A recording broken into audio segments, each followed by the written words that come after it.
नमस्कार, संतोष की रिपोर्ट में आप सबों का स्वागत है। और आज हम संतोष की रिपोर्ट में बात रोसड़ा के उस ऐतिहासिक कबीर मठ की करने जा रहे हैं, जिस मठ के 13 एकड़ जमीन पर भूमाफिया की नजर पड़ गई थी। बड़ा बबेला हुआ, सड़क से लेकर सदन तक इस मुद्दे पर हंगामा होता रहा। आखिरकार आज सरकार ने मान ही लिया कि जो कुछ भी हुआ है और जिस तरीके से हुआ है वह पूरी तौर पर गलत है। सीओ पर कार्रवाई होगी ही होगी, साथ ही उस भू माफिया पर भी कार्रवाई होगी, जिसकी वजह से रोसड़ा में दर्जनों ऐसे जमीन है जिसके पुराने स्वामित्व वाले लोग परेशान हैं। किसी न किसी मामले में वो उलझा कर रखा हुआ है। सभी मामलों की जांच होगी और सिर्फ जांच ही नहीं होगी, इस बार एफआईआर भी दर्ज होगा। इस पूरे मामले को अब जल्द ही इकोनॉमिक ऑफेंस यूनिट, जो बिहार पुलिस की यूनिट है, उस यूनिट को भी भेजने का फैसला लिया है। आज इस मामले में विधान परिषद में मंत्री की तरफ से वक्तव्य रखा गया, लेकिन इससे पहले विधानसभा में विभूतिपुर के विधायक इस मुद्दे को उठाया था। जरा पहले विभूतिपुर के विधायक का जो उन्होंने सवाल खड़े किए थे, पहले जरा उसको सुन लेते हैं। कि सीओ बेलगाम हो गया है, उसका एक नमूना मैं दे रहा हूं कि हमारे सामने बैठे हुए हैं महेश्वर हजारी जी।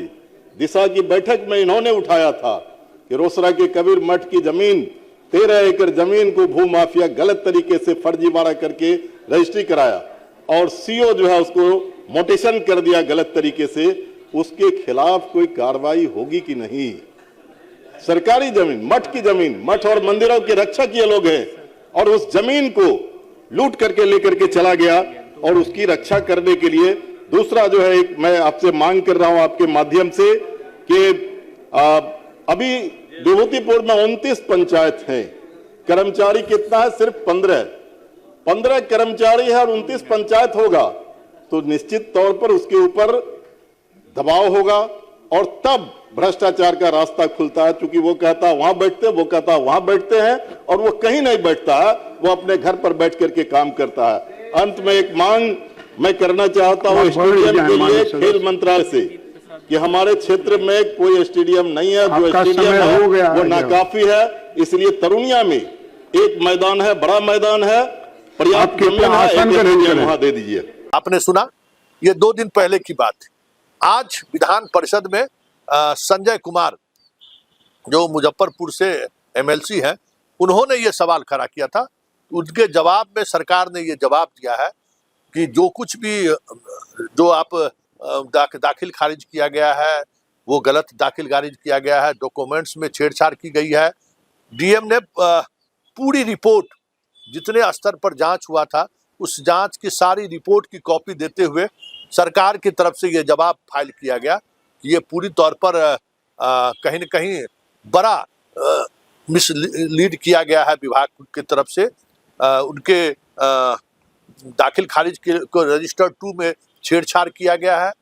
साथ ही जिस डॉक्यूमेंट्स के सहारे उनका दाखिल खारिज किया गया वो डॉक्यूमेंट्स भी फर्जी है। इसलिए तमाम उस मोटेशन की प्रक्रिया को खारिज किया जाता है। ये रिपोर्ट डीएम का रिपोर्ट है, जो आप देख भी रहे हैं कैमरे के सामने। इस मुद्दे पर जिन्होंने सवाल खड़े किए, जरा संजय कुमार की भी बात सुन लीजिए कि आखिर आज विधानसभा में सरकार ने उनके सवालों का जवाब क्या दिया। अगर आपने सवाल उठाया सदन में, क्या सरकार का क्या मंतव्य है उस पर? सरकार का मंतव्य बिल्कुल पक्ष में है, चूंकि वह बिल्कुल गलत हुआ। वहाँ के सीओ ने गलत कागज के आधार पर खतियान में नाम चेंज कर दिया, म्यूटेशन कर दिया। कब्जा अभी भी मठ के लोगों के पास ही है, लेकिन वो जो माफिया है, जमीन माफिया, वो उसको बेचने की तैयारी कर रहा था।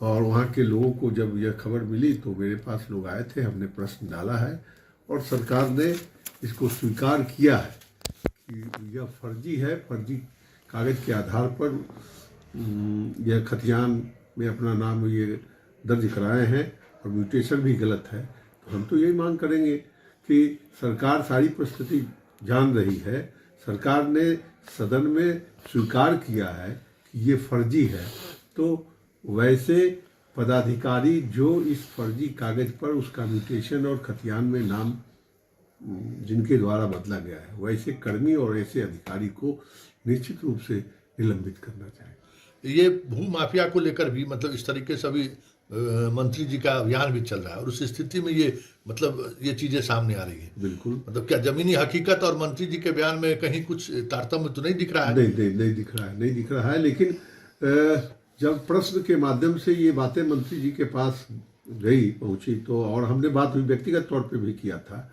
तो विशेष तौर पर ये इसकी जांच करा के और अपने वक्तव्य में उन्होंने सदन को आश्वस्त किया कि ये फर्जी है, इस पर कार्रवाई होगी, उसका खतियान में जो गलत नाम दर्ज है वह खत्म किया जाएगा। तो आपने सुना। अब बात हम उस भू माफिया की भी कर देते हैं। ये भू माफिया सिर्फ कबीर मठ की जमीन की बात नहीं है। पिछले 4-5 वर्षों के दौरान रोसड़ा शहर के कई जमीनों पर इस तरीके के फर्जी डॉक्यूमेंट्स के सहारे कब्जा करने की उन्होंने कोशिश किया। कई जमीन पर उन्होंने कब्जा भी किया है। लेकिन इस बार कबीर मठ के 13 एकड़ जमीन पर जैसे ही अपने स्वामित्व का उन्होंने दावा ठोका और सीओ की मिली भगत से उसका दाखिल खारिज करा लिया, उसके बाद पूरा रोसड़ा शहर आंदोलित हो उठा।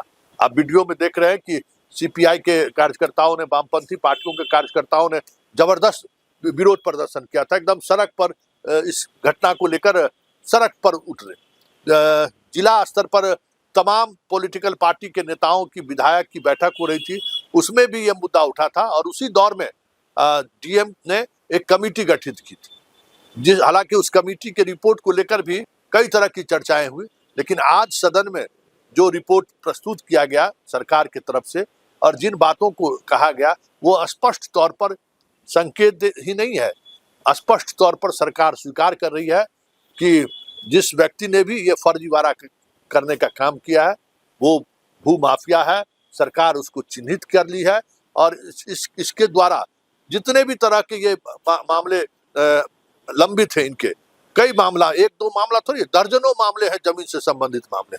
उन तमाम मामलों को लेकर सरकार सिर्फ समीक्षा ही नहीं कर रही है, दोनों फ्रंट पर, मतलब इनके द्वारा अर्जित जमीन पर भी उसके वैधता पर जांच होगी, साथ ही क्रिमिनल ऑफेंस, क्योंकि खबर यही है कि दरभंगा महाराज के जो जहां से कागज का एफिडेविट करके लोग देते हैं, कागज देते हैं, वहां भी बड़े स्तर पर खेल हुआ है, कोई डॉक्यूमेंट्स लगाया नहीं गया।